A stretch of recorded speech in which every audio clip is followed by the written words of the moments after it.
हे guys, welcome back to our channel daily Zindagi. स्वागत आहे तुमचं आजच्या माझ्या ब्लॉगमध्ये.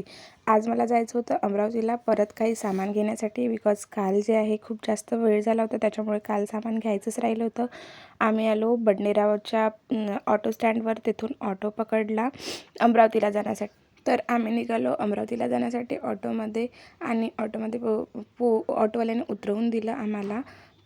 तहसील चौक असं काहीतरी होतं. तर अमरावतीमध्ये मी न्यू होती, त्याच्यामुळे मला माहिती नव्हतं की तिथले रोड वगैरे काय आहे. तर ती जी आहे माझी मोठी आई जी होती, ती सांगत होती की ती जवाहर गेट आहे असं तसं. त्यानंतर आम्ही जे आहे मार्केट बघत होतो. मार्केटमध्ये जे एखादे फेमस दुकान किंवा मार्केट जे आहे पटेल मार्केट होतं.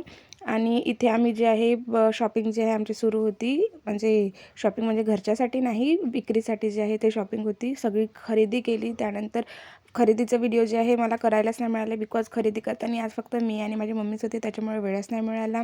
सगळी शॉपिंग वगैरे केली, माल पकडला आणि आम्ही निघालो ऑटो करून रेल्वे स्टेशनला बडनेराला. बिकॉज अमरावतीवरून ट्रेनच नव्हती, तर ट्रेन नव्हती, त्याच्यामुळे आम्ही बडनेराला आलो. बडनेराच्या रेल्वे स्टेशनवर आलो. ऑटोवाल्या काकांनी रेल्वे स्टेशनपर्यंत आणून दिलं. आणि हे जे आहे बडनेराचं रेल्वे स्टेशन जे आहे ते न्यू झालं आणि छान त्यांनी डेकोरेशन वगैरे केलं अट्रॅक्टिव्ह. तिथे रेल्वे इंजिन वगैरे ठेवलं आहे.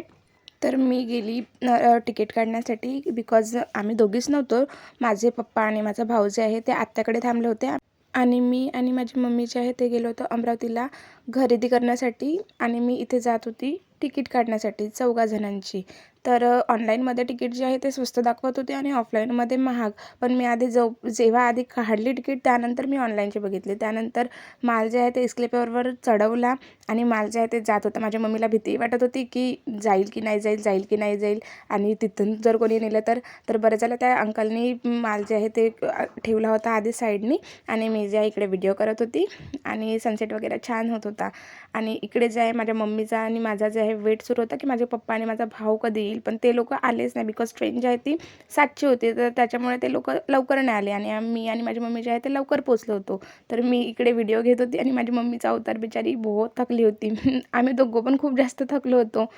इथे मी जे आहे व्हिडिओमध्ये सांगत होते की हे दोघं लोक बिलकुल येत नाही लवकर म्हणून.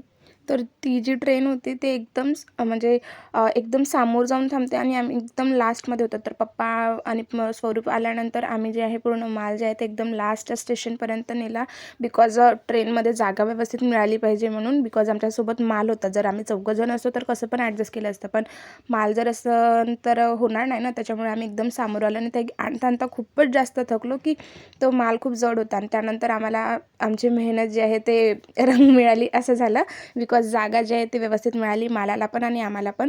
तर इथे जे आहे गाडीमध्ये व्यवस्थित बसलो, आणि माझी मम्मी तर बिचारी झोपून गेली होती काही वेळानंतर.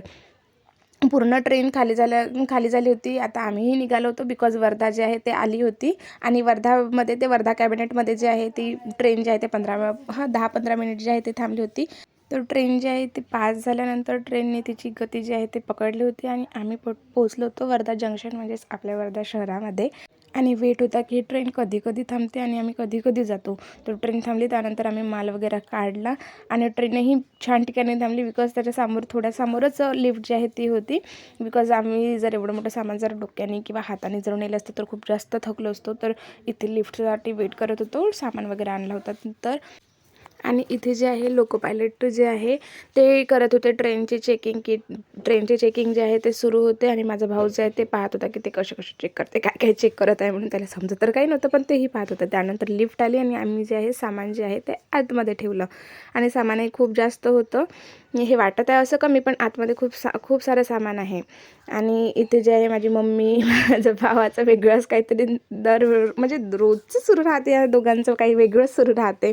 त्यानंतर लिफ्ट जे आहे ते सामान आणि आम्हाला दोघांनाही वर जे आहे ते घेऊन जात होती.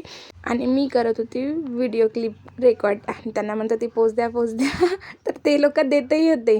त्यानंतर लिफ्ट खोलली, तो म्हणते माझा व्हिडिओ घे, जसं काही मीच खोलत आहे. म्हटलं चल छान आहे हो साईडनी. त्यानंतर आम्ही समोर गेलो, बिकॉज आम्हाला परत खालीही जायचं होतं. तर जे आहे सामान जे आहे ते परत लिफ्टसाठी तिकडच्या साईडने नेलं, म्हणजे खाली जे आहे ते, बिकॉज आमची गाडी जी आहे ते खाली पार्क करून होती. त्यानंतर लिफ्टचा परत वेट सुरू झाला, बिकॉज सामानामुळेच आम्ही लिफ्टचा वेट करत होतो, नाहीतर पायऱ्यानेच जात होतो. आणि इथे जे आहे सामान जे आहे ते ठेवणं सुरू होतं. माझ्या मम्मीचं, भावाचं आणि पप्पाचं, आणि मीही नेत होती. असं नाही की मी फक्त व्हिडिओज करत होती, मीही सामान जे आहे ते घेत होती. त्यानंतर एक काका परत आले, त्यांच्यासाठी लिफ्ट जे थांबवली होती. त्यानंतर जे आहे आम्ही निघालो खाली जाण्यासाठी. खाली आलो, त्यानंतर सामान वगैरे काढलं आणि माझा पप्पा आणि माझा भाऊ जे आहे ते गेले होते त्यांची गाडी जी आहे ते आणण्यासाठी. पप्पाने त्यांची गाडी आहे जी आहे ते आणली. त्यानंतर आम्ही सामान जे आहे ते चढवलं.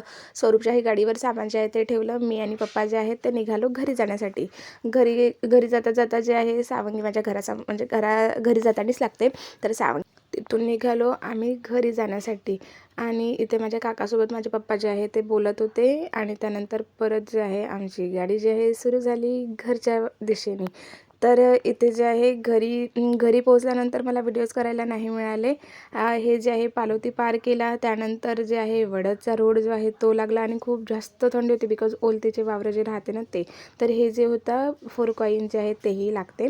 आणि इथून खूप जास्तच थंडी परत वाढली होती बिकॉज गहू वगैरे लावते ना लोक, तर त्याच्यामुळे ते शेतामध्ये ओलीत जे आहे ते राहते. इथे जे आहे मी गावामध्ये पोहोचली होती, जे माझं गाव आहे ते. आणि इथून लागलं होतं भीमचौक, म्हणजे बाबासाहेबांचा पुतळा वगैरे दिसला तर छान वाटलं. आणि त्यानंतर हा ब्लॉग जे आहे मी इथेच एंड करते. भेटूया नेक्स्ट ब्लॉगमध्ये. Stay tune for the next blogs. Like करा, शेअर करा, फॉलो करायला विसरू नका. कमेंट करून सांगा ब्लॉग कसा वाटला.